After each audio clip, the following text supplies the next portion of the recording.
दरम्यान मोदींनी निवडणूक आयुक्त निवडीचा कायदा बदलल्यावरच संशय आला असल्याचं पृथ्वीराज चव्हाणांनी म्हटलं।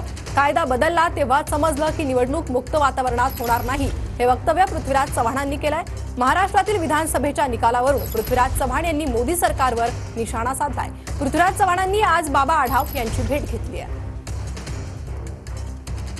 पण या वर्षाच्या सुरुवातीला जेव्हा नरेंद्र मोदींनी निवडणूक आयुक्त निवडायचा कायदाच बदलला आणि ते स्वायत्त निवडणूक आयुक्त निवडले जावे त्याकरता सरन्यायाधीश, विरोधी पक्ष नेते आणि पंतप्रधान यांची जी समिती होती ती बदलली आणि सत्ताधारी पक्षाचे 2 मंत्री, पंतप्रधान आणि 1 मंत्री म्हणजे पंतप्रधान आणि अमित शहा हे दोघांच्याच विचारानं निवडणूक आयुक्त निवडले जातील असा संसदेमध्ये कायदा पास करून घेतला।